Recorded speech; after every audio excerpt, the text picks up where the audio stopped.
دیکھا ماہ رمضان کا، جس گھڑی چاند دیکھا ماہ رمضان کا، شان رمضان شان رمضان شان رمضان۔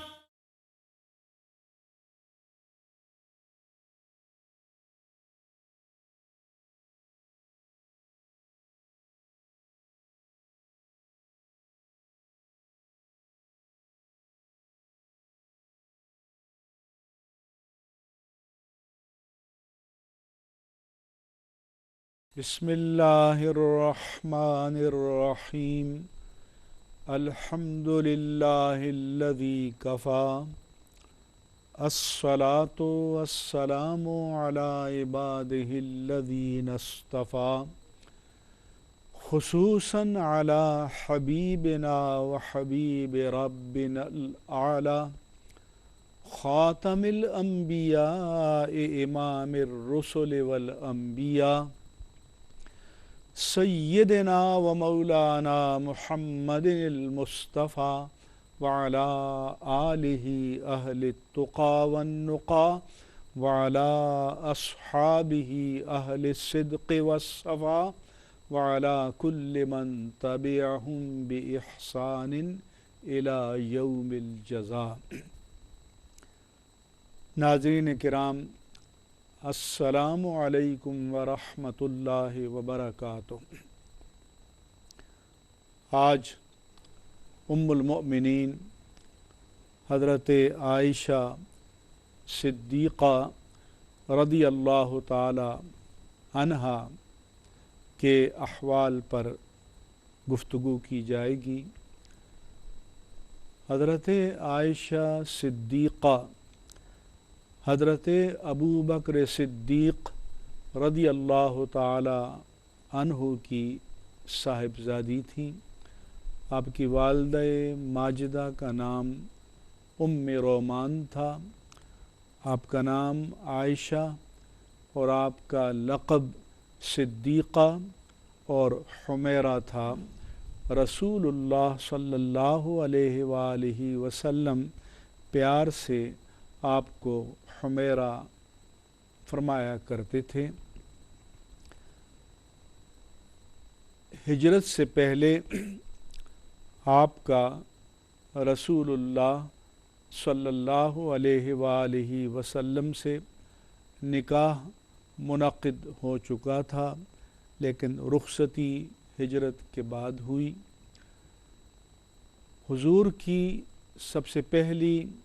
زوجہ محترمہ ام المؤمنین سیدہ خدیجہ الکبریٰ رضی اللہ تعالی عنہا تھیں۔ ان کے ہوتے ہوئے حضور نے کسی اور سے نکاح نہیں کیا۔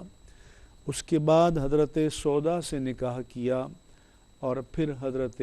عائشہ صدیقہ سے نکاح کیا۔ حضرت عائشہ صدیقہ رضی اللہ تعالی عنہا کی خصوصیت یہ ہے کہ آپ واحد کنواری خاتون ہیں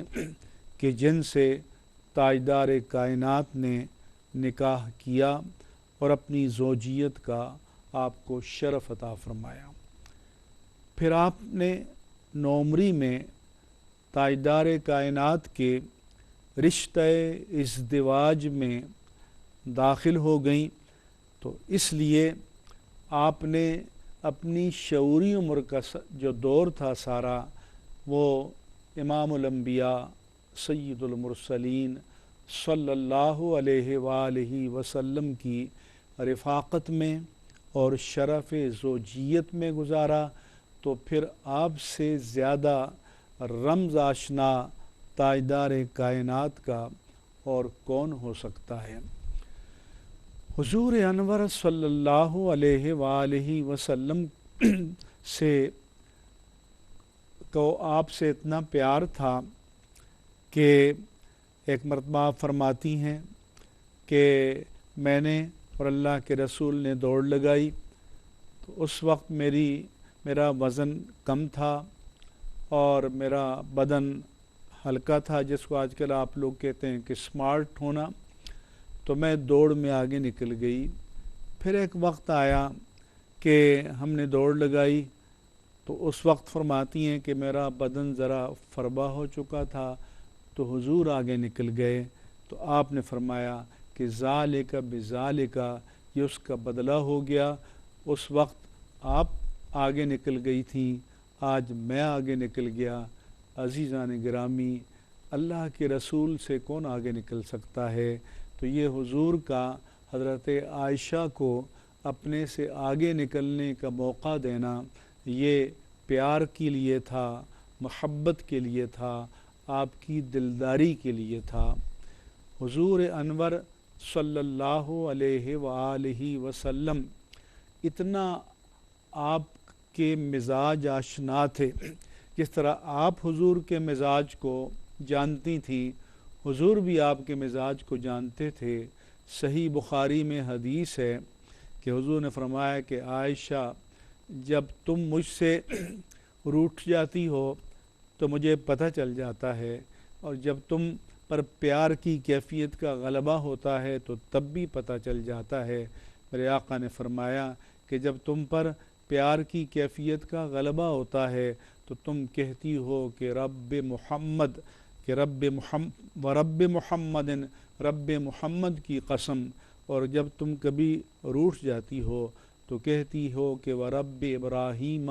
رب ابراہیم کی قسم۔ مگر یہ روٹھنا ناراضی کی بنیاد پر نہیں تھا، یہ ناز کی بنیاد پر تھا کہ سیدہ عائشہ صدیقہ کو حضور کی محبت پر اتنا ناز تھا کہ انہیں پتہ تھا کہ حضور ان کو منوائیں گے۔ تو اسی لیے حضور فرماتے ہیں، اور لیکن آپ فرماتی ہیں وَلَٰكِنْ أَهْجُرُ اسْمَكَ، لیکن میں صرف آپ کا نام چھوڑ دیتی ہوں، آپ کی محبت میرے قلب میں، میری روح میں، میرے انگ انگ میں، روئے روئے میں رچی بسی ہے یا رسول اللہ صلی اللہ علیہ وسلم۔ عزیزان گرامی، آپ اسفار میں بھی حضور کے ساتھ رہیں، غزوہ احد میں، دیگر غزوات میں، اور بالعموم اسفار میں نبی کریم صلی اللہ علیہ وآلہ وسلم کو اپنے ساتھ لے جایا کرتے تھے، اور کبھی کبھی آپ قرآن اندازی کرتے تھے، کبھی دوسری ازواج مطہرات اپنے حق کا ایثار کر دیتی تھیں۔ چونکہ سیدہ عائشہ صدیقہ اپنے نسبی نسبت سے بھی عظیم نسبت کی حامل تھیں، اور نسبت ازدواج کے حوالے سے تو آپ کو وہ نسبت حاصل تھی جو شاید کائنات کی کسی اور خاتون کو نصیب نہیں ہو سکتی۔ عزیزان گرامی، سیدہ عائشہ صدیقہ ام المومنین رضی اللہ تعالی عنہا، آپ عالمہ تھیں، فقیہہ تھیں، فاضلہ تھیں۔ آپ سے تقریباً 2100 سے زائد احادیث مروی ہیں، تو اس سے آپ اندازہ لگا سکتے ہیں کہ آپ کتنی بڑی محدثہ اور کتنی بڑی فقیہہ اور کتنی بڑی عالمہ اور کتنی بڑی مجتہدہ تھیں۔ پھر اسلام تو چونکہ دین کامل ہے اور زندگی کے تمام شعبوں پر محیط ہے، تو ان شعبوں میں انسان کی خانگی زندگی اور ازدواجی زندگی بھی شامل ہے۔ تو امت کو جو ازدواجی زندگی کے مسائل معلوم ہوئے، وہ سب سے زیادہ ام المومنین سیدہ عائشہ صدیقہ رضی اللہ تعالی عنہا سے معلوم ہوئے۔ آپ کا افتخار یہ تھا کہ آپ فرماتی ہیں کہ جس برتن سے حضور غسل فرماتے تھے، میں بھی پھر اسی برتن سے غسل کرتی تھی، اور یہ آپ کا ایک اکرام تھا کہ جس برتن نے آپ کے دست مبارک کا لمس حاصل کیا ہے، تو پھر اس شرف سے سیدہ عائشہ صدیقہ رضی اللہ تعالیٰ عنہ بھی مشرف ہوتی تھی۔ عزیزان گرامی، کہ روزے کی حالت میں اگر شوہر کا بدن بیوی کی بدن سے چھو جائے تو اس سے روزہ فاسد نہیں ہوتا، تو اس طرح کے نازک اور حساس معاملات بھی امت کو سیدہ عائشہ صدیقہ رضی اللہ تعالی عنہا سے معلوم ہوئے۔ پھر آپ کا اختصاص یہ ہے کہ امام الانبیاء، سید المرسلین، خاتم النبیین، سیدنا محمد الرسول اللہ صلی اللہ علیہ وآلہ وسلم نے جو اپنی زندگی کے حیات ظاہری کے آخری ایام گزارے وہ حجرہ عائشہ صدیقہ میں گزارے، یہاں تک کہ جو آپ کا مرض وصال تھا وہ بھی آپ نے سیدہ عائشہ صدیقہ کی رفاقت میں گزارے۔ آپ فرماتی ہیں کہ وہ میرے زانوں پر تاجدار کائنات سر رکھ کر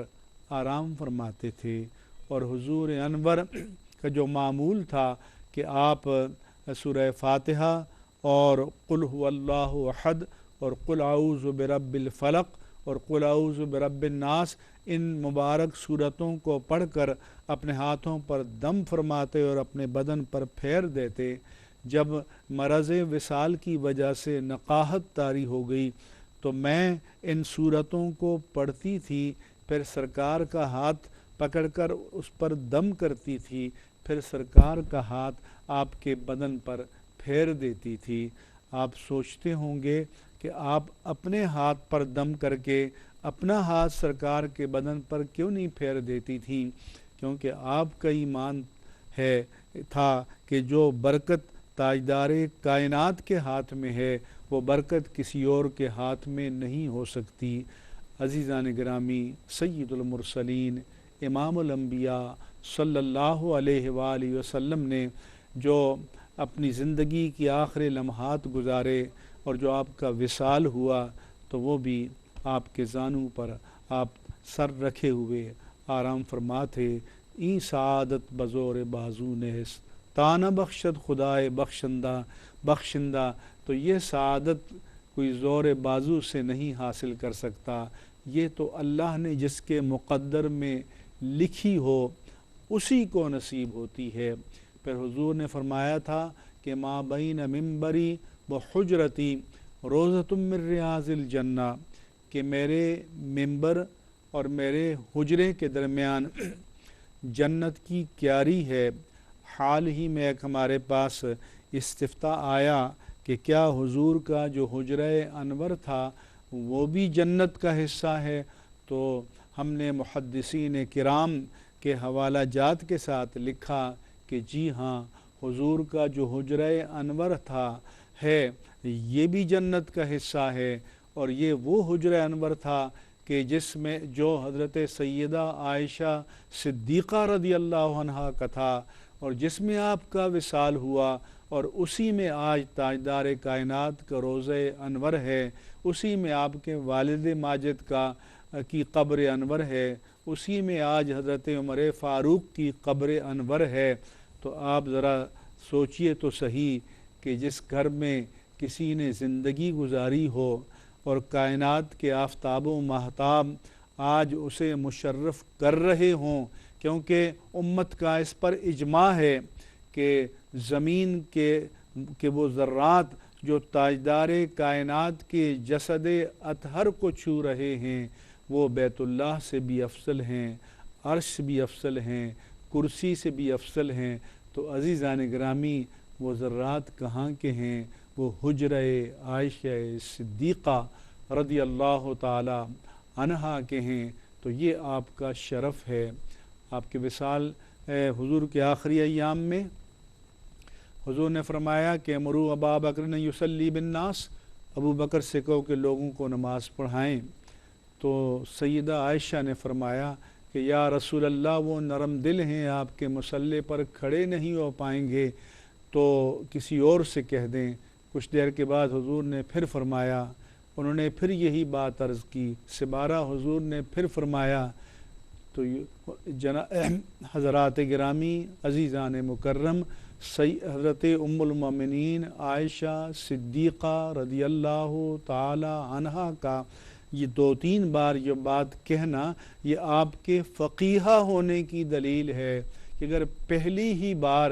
حضرت ابوبکر صدیق سے کہہ دیا جاتا کہ مصلی پہ کھڑے ہو جائیں، حضور کا حکم ہے امامت کریں، تو شاید کسی کے ذہن میں یہ خیال آتا کہ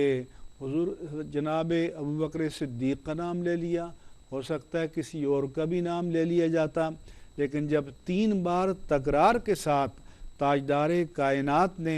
جناب ابوبکر صدیق رضی اللہ تعالیٰ عنہ کا نام مصلی امامت پر اپنی نیابت کے لیے لیا، تو جناب سیدہ عائشہ صدیقہ ام المومنین رضی اللہ تعالی عنہا چونکہ فقیہہ تھیں اور یہ چاہتی تھیں کہ یہ بات نص ہو جائے کہ حضور کی نظر میں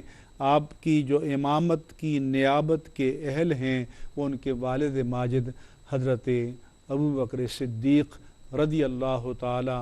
عنہ ہیں۔ اسی لیے حضرت علی المرتضیٰ رضی اللہ تعالی عنہ سے پوچھا گیا تو انہوں نے فرمایا کہ جس کو حضور نے ہماری نماز کا امام بنایا، اسے کیوں نہ ہم اپنی دنیا کا امام یا خلافت کا امام، امارت کا امام تسلیم نہ کریں۔ اسی لیے روایت میں ہے کہ فرمایا کہ لا ينبغي لقوم فیہم ابو بکر ان یؤمہم غیرہم، جس قوم میں ابو بکر موجود ہوں تو ان کے ہوتے ہوئے کسی اور کو یہ سزاوار نہیں کہ وہ امامت کے منصب پر فائز ہو اور قائم ہو۔ عزیزان گرامی، دعا کیجئے اللہ تبارک و تعالی مجھے اور آپ ہم سب کو اپنے پیارے حبیب مکرم صلی اللہ علیہ وآلہ وسلم ام المومنین عائشہ صدیقہ رضی اللہ تعالی عنہا اور جمیع اہل بیت اطہار اور جمیع اصحاب کبار رضوان اللہ تعالی علیہم اجمعین کی سچی اور پکی عقیدت و محبت اور اطاعت و اتباع کی توفیق عطا فرمائے، آمین یا رب العالمین بجاہ سید المرسلین وآخر دعوانا ان الحمد للہ رب العالمین۔